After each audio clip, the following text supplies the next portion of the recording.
నేను ఒకటే మీ అందరికీ హామీ ఇస్తున్నా, ఈ కుప్పం నియోజకవర్గాన్ని ప్రపంచానికి అనుసంధానం చేస్తాం.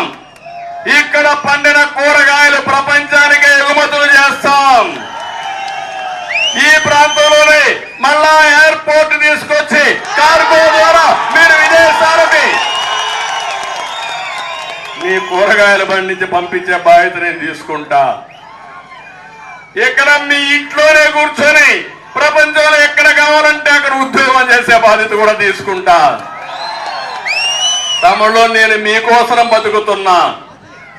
నాకు అన్ని సాధించా. ముఖ్యమంత్రి పదవి నాకేం అవసరం కూడా లేదు.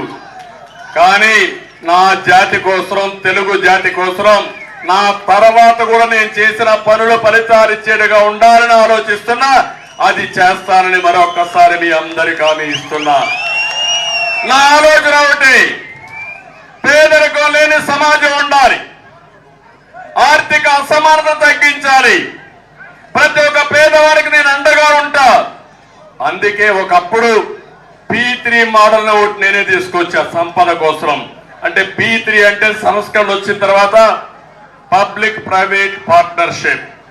దాని కిందనే రోడ్లు వచ్చాయి, దాని కిందనే పవర్ ప్రాజెక్టులు వచ్చాయి, దాని కిందనే విమానాశ్రయాలు వచ్చాయి, దాని కిందనే విమానాలు కూడా వచ్చాయి. ఇప్పుడు నేను ఆలోచిస్తున్నా, పేదరిక నిర్మూలన కోసం, ఆర్థిక అసమానత తగ్గించడం కోసం P4 మోడల్ అంటే పబ్లిక్ ప్రైవేట్ పీపుల్ పార్ట్నర్షిప్. పేదవాళ్ళని పార్ట్నర్స్ గా చేసుకుంటా. బాగా చదువుకున్న వాళ్ళు, డబ్బులు సంపాదించుకున్న వాళ్ళు, మీరు డబ్బులు సంపాదించడం కాదు, నీతో పుట్టిన వాడిని, మీ ఊర్లో ఉండే వాళ్ళని, ఒకరినో ఒకరికంటే ఎక్కువ కుటుంబాలను పైకి తీసుకొస్తే నీకు పేరుంటుంది, నీ జన్మ సార్థకత.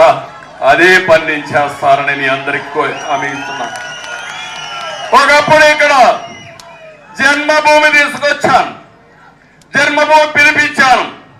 విదేశాల్లో ఉండేవారు కూడా మీ ఊర్లో మీ స్కూల్ పిలుస్తా ఉంది, వచ్చి బిల్డింగ్ కట్టు, మీ ఊర్లో నీ మనుషులు పిలుస్తున్నారు, రోడ్డు వెయ్యి అనే పనులు చేయించాం. ఇప్పుడు నా ఆలోచన ఒకటి, అవన్నీ అయిపోతున్నాయి, మనమే చేసుకోగలుగుతాం. కానీ పేదవాళ్ళకు అండగా ఉండడం సామాజిక బాధ్యత. నా జీవితంలో ఒకటే సంకల్పం, ఆ సంకల్పం అనునిత్యం నేను సంపాదించేదంతా ప్రభుత్వం తరఫున పేదవాళ్ళకి చెందాలనేది నా సంకల్పం అని చెప్పి మరొక్కసారి తెలియజేస్తున్నా. ఈ దుర్మార్గులు చేసేది పేదవాళ్ళని నిరుపేదలుగా చేయాలనుకుంటున్నారు, 24 గంటలు భిక్షమెత్తుకోవాలనుకుంటున్నారు. నేను ఆలోచించేది, పేదవాళ్ళ కుటుంబ సభ్యుల్ని ఆస్తిగా పరిగణించి వాళ్ళని బాగా చదివించి వాళ్లకు నైపుణ్యం నేర్పించి వాళ్ళు 10 రూపాయలు మనం ఇస్తే 100 రూపాయలు చదివి సంపాదించే మార్గాన్ని చూపించే బాధ్యత నాదని మీ అందరికీ హామీ ఇస్తున్నా.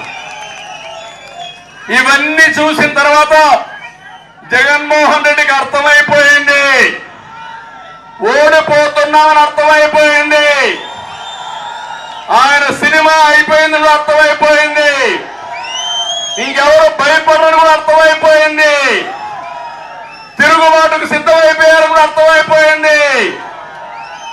అందుకే ఇప్పుడు ఏమంటున్నా అంటే ఎమ్మెల్యేలు మార్చేస్తారంట.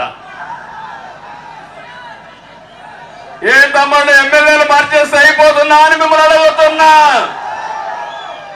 అంటే ఒక విషయం గుర్తుపెట్టుకోండి, పక్కనే ఒక ఎమ్మెల్యే ఉన్నాడు. ఇప్పుడే ఒక అతను శాంతిపురంలో చెప్పాడు, ఒక గ్రనైట్, సొంత గ్రనైట్ మెడ మీద కత్తి పెట్టి నిన్ను చంపేస్తాం, ఇది ఇచ్చేయమంటే భయపడి ఇచ్చేశాడు పాపం. 200 కోట్ల రూపాయలు గ్రనైట్ వ్యాపారం చేసుకున్నారు, చేసుకొని కరెంటు కూడా వాడుకున్నారు.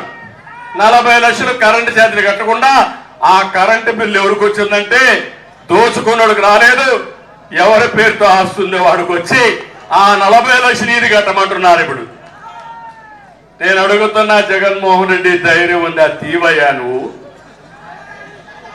పక్కనే ఒక ఎమ్మెల్యే ఉన్నాడు, అవినీతి పరుడు, సాక్ష్యాలతో ఇస్తున్నా. నువ్వు మాట్లాడుతున్నావు, ఇక్కడ ఒక మంత్రి ఉన్నాడు, మాట్లాడితే కుప్పానికి వస్తాడు, మాట్లాడితే కుప్పం, కుప్పానికి ఎందుకు వస్తున్నారు తెలుసా మీకందరికీ? మన మీద ప్రేమతో కాదు, మన గ్రనైట్ల పైన ప్రేమ. అతనికి కప్పం కోసం కుప్పానికి వస్తున్నాడు ఆ పెద్ద మనిషి. దోపిడీ కోసం కుప్పానికి వస్తున్నాడు ఆ పెద్ద మనిషి.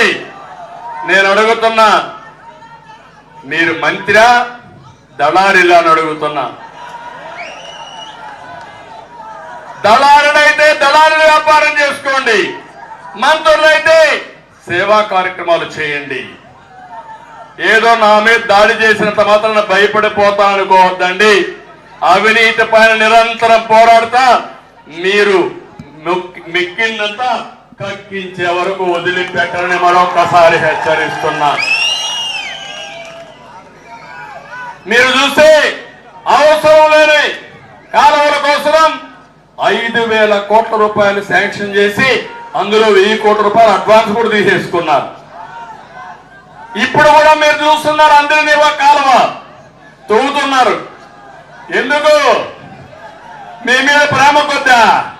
దేనికి? కాసుల కక్కుర్తితో డబ్బులు కొట్టేయడానికి. చేసేది 10 రూపాయల పని, బిల్లు చేసుకునేది 100 రూపాయలు. ఇది న్యాయమా తమ్ముళ్ళు అని మిమ్మల్ని అడుగుతున్నా. ఎవరి డబ్బులు? ఇది మీ డబ్బులా? ఎవరి డబ్బులు? ధైర్యం ఉందా జగన్మోహన్ రెడ్డి మీ మంత్రిని తీసేస్తావా? తీస్తావా అని అడుగుతున్నా. ఇంకొకరికి ఎంపీ ఇచ్చావు, ఆ ఇంట్లోనే ఇంకొకరికి ఎమ్మెల్యే ఇచ్చావు. అంటే రౌడీజం చేస్తే భయపడిపోయి ఓట్లు వేసే రోజులు అయిపోయినాయి. నేను ఒకటే చెప్తున్నా, ఇలాంటి రౌడీలు 45 ఏళ్ళు ఎంతో మంది చూసా. నేను అనుకోనుంటే వీళ్ళు రోడ్లకు కూడా వచ్చేవాడు కాదు, రోడ్డు మీద తిరిగేవాళ్ళు కాదు. ఆ విషయం గుర్తుపెట్టుకోవాలి. వీళ్ళు మాట్లాడుతున్నారు సామాజిక న్యాయం. ఏంటయ్యా సామాజిక న్యాయం నువ్వు చేసింది? ఎవరికి పదవులు ఇచ్చావు? రెడ్లందరూ కూడా బాగుపడలా. బాగుపడింది 4 రెడ్లే. ఎవరు? పెద్దిరెడ్డి, సజ్జల రెడ్డి, ఇంకో పక్క సుబ్బారెడ్డి, ఇంకో పక్క విజయసాయి రెడ్డి. 4 రెడ్లు బాగుపడితే దేశం అంతా రెడ్లు బాగుపడ్డారా? తమ్ముళ్ళు ఆంజనేయ రెడ్డి బాగుపడ్డా?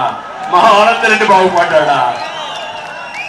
ఏమంటారు మీరు? ఎవరన్నా బాగుపడ్డారా? రెడ్లు అనే వాళ్ళు ఎవరన్నా బాగుపడ్డారా?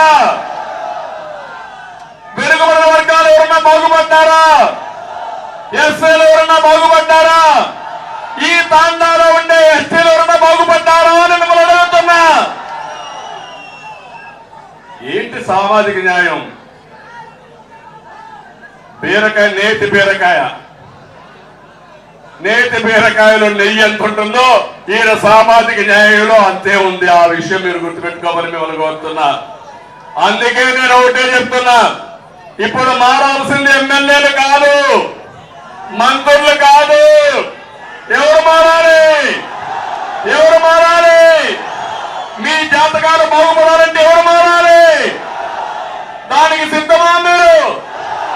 సిద్ధమా మీరు? కాబట్టి నేను ఒకటి అడుగుతున్నా మా ఆడబిడ్డల్ని, ఏమమ్మా మనంతా కష్టపడతారు, పిల్లల్ని బాగా చదివిస్తారు, మళ్ళా మీ మారిగానే కూలి పనులు చేసుకోవాలా మీ పిల్లలు? అంతేనా? కూలి పనులే చేసుకుంటారా? వ్యవసాయ పనులే చేసుకుంటారా? ఏమంటే పాచి పనులే చేసుకుంటారా? మంచి ఉద్యోగం కావాలని ఆశ లేదా? పైకి రావాలని ఆశ ఉందా లేదా? పాపం చూస్తున్నా సార్, నాకు పైకి రావాలని ఆశ ఉంది, చేయి చూపిస్తా ఉంది సార్, నేను మీతో ఉన్నాను. ఆ చిన్న కుర్రాడు చూడు, వాడు కూడా చూపిస్తున్నాడు. అదే వాడు ఆశ.